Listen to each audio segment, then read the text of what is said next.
Bom dia, turma! Hoje vamos trabalhar a elaboração de um resumo a partir do episódio do Gigante Adamastor da obra Os Lusíadas de Camões. Um pequeno fragmento do episódio do Gigante Adamastor que vamos sintetizar. Antes disso, antes de passarmos à leitura de Camões, vamos pensar teoricamente, de forma bem concisa, o que é o gênero textual resumo. A base, a intenção básica é alcançar uma condensação do texto base, uma síntese, uma sumarização. Para isso, o gênero textual resumo apresenta apenas as ideias principais do original, descartando as secundárias. Essa é a grande chave, esse é o grande objetivo na prática do resumo, que é um gênero textual de apoio cognitivo, de apoio à nossa aprendizagem. Conseguir detectar quais são as ideias principais do texto base para conseguir descartar as secundárias, enxugar tudo que for explicações secundárias, divagações, que a gente poderia chamar um pouco até de gordura textual. Então isso daqui é o conteúdo básico do que deve ter o gênero textual resumo. É o seu tema. Lembrem na aula sobre gêneros textuais que Bakhtin divide o gênero, os elementos centrais são o conteúdo, o estilo e a estrutura, a forma composicional. Então a gente pode pensar que aqui nós temos o conteúdo, aqui nós temos então um estilo e logo abaixo nós temos uma estrutura composicional. Qual é o estilo do resumo? Qual deve ser o estilo de um resumo? Ele precisa utilizar linguagem formal, um registro mais formal da linguagem. Claro, nós estamos trabalhando com gêneros acadêmicos, é um gênero acadêmico-científico, então eu não posso escrever de qualquer modo, me aproximando muito de uma linguagem informal, com coesão e coerência, os fatores de textualidade que estudamos. Outra exigência para o estilo de um resumo, exatamente para se aproximar de uma linguagem mais formal e evitar as pessoalidades, é redigi-lo em terceira pessoa. Por que evitar as pessoalidades?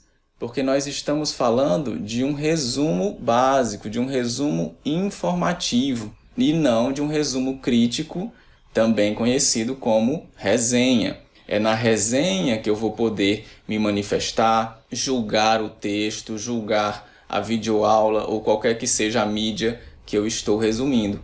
É na resenha, ou também falam em resumo comentado, que eu vou poder me manifestar sobre o texto, comentá-lo, dizer se gostei, se não gostei, por quê. Mas no caso do resumo básico, do resumo informativo, é importante que a gente faça esse exercício de não buscar o julgamento, observar sem julgar, para que esse resumo atenda realmente a essa exigência do gênero textual. E aqui, nessa estrutura composicional, na forma do resumo, ele precisa ser inteligível por si mesmo. O que isso quer dizer?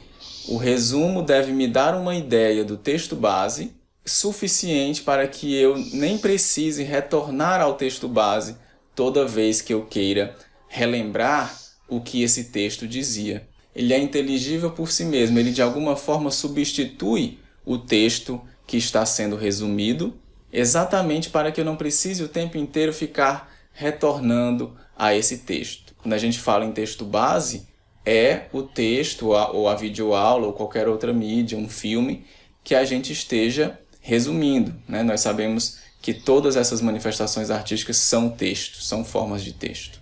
E se o resumo não é inteligível por si mesmo, se eu preciso retornar ao texto base para entender, ele perde um pouco do seu sentido, não é verdade? E por fim, o gênero textual possui redação própria. E isso é muito importante, faz parte da sua estrutura composicional. Se eu apenas pego várias citações diretas do texto base e junto num outro texto, eu estou fazendo um fichamento e não um resumo.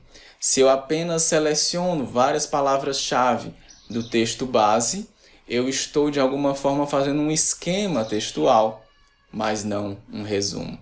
Então o resumo precisa ter redação própria, evitar ao máximo ficar trazendo citações diretas do texto.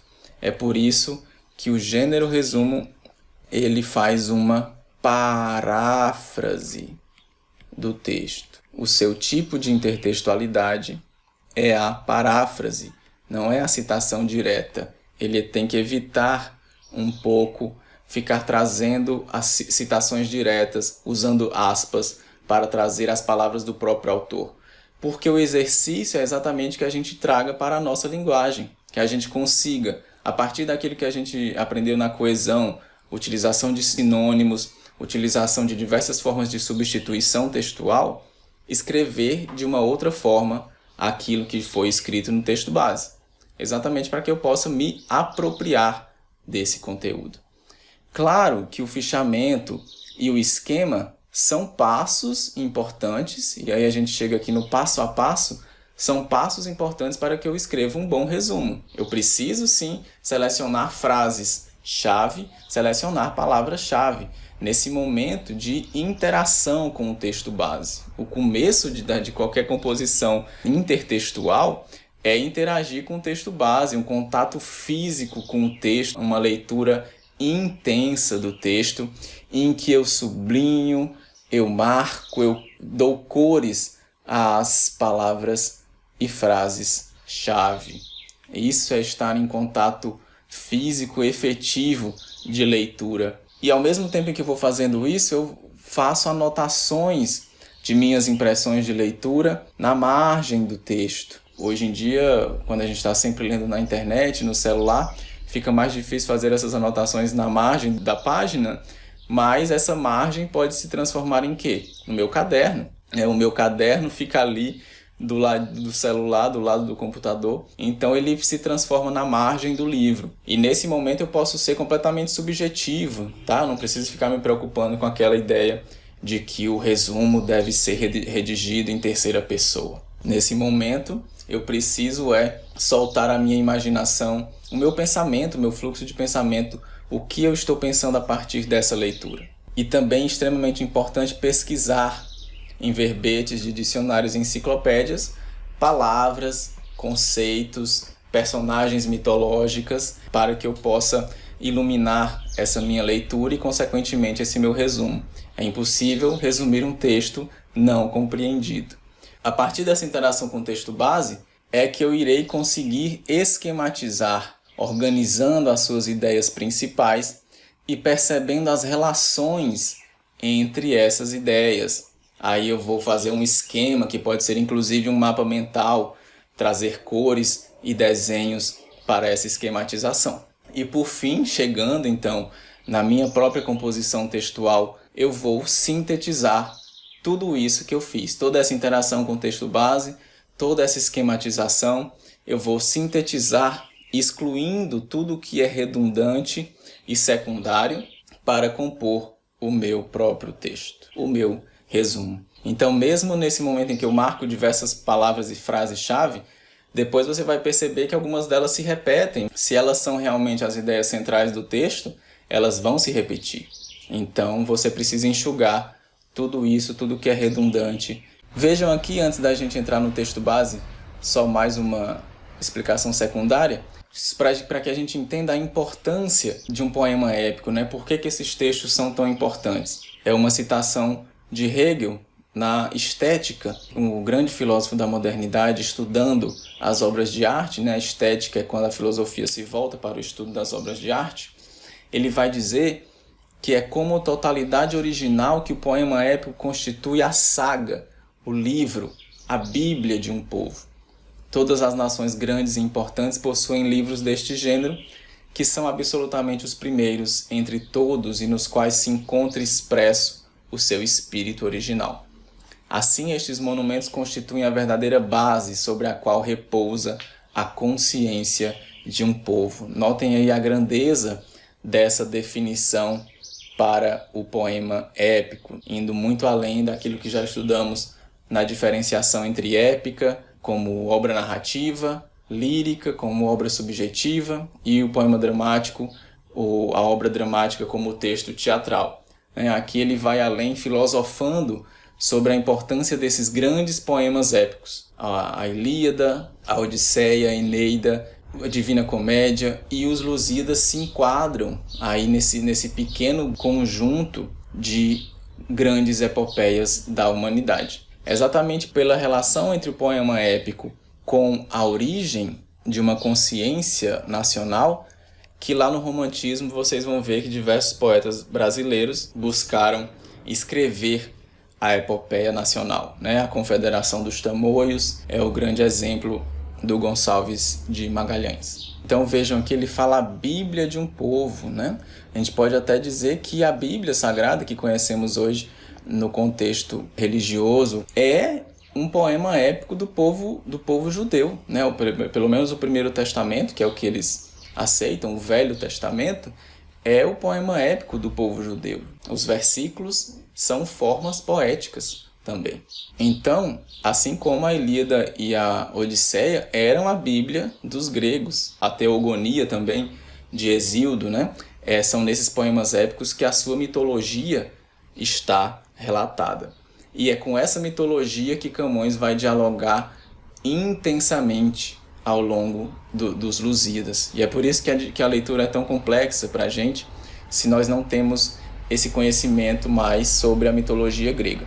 Vejam aqui, antes da gente entrar no texto base, que no livro de vocês, antes de começar esse fragmento selecionado pelo autor, ele apresenta uma espécie de resumo de tudo que veio antes. No canto 5, Vasco da Gama narra o momento em que, depois de atravessar por mares nunca antes navegados, surge diante dele e de sua esquadra alguma coisa maior que tormenta, com terríveis feições humanas e um tom de voz horrendo e grosso que pareceu sair do mar profundo.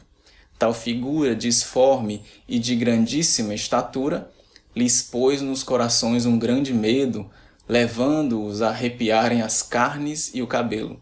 Por se atreverem a navegar em longos mares, aqueles navegadores ouviram da gigantesca e medonha criatura a profecia de que iriam sofrer naufrágios, perdições de toda sorte.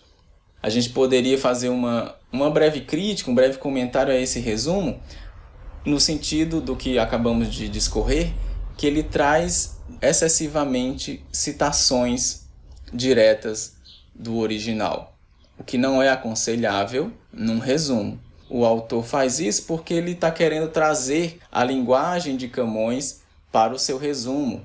E fazer resumo de poesia tem mais essa complexidade, né? Porque a poesia ela já é a linguagem condensada ao máximo. Poesia é a linguagem condensada ao máximo na sua significação. Então, como que eu faço um resumo daquilo que já é condensado?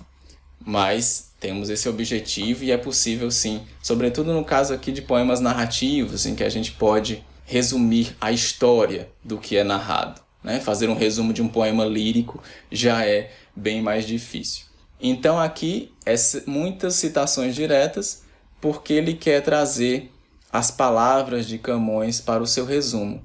Mas o ideal, como dissemos, é que a gente tente realmente fazer uma paráfrase, reescrever com nossas palavras. E é o que a gente vai fazer agora, a partir da leitura das estrofes 49 a 60 do canto 5º de Os Lusíadas de Camões. Continue conosco no próximo vídeo.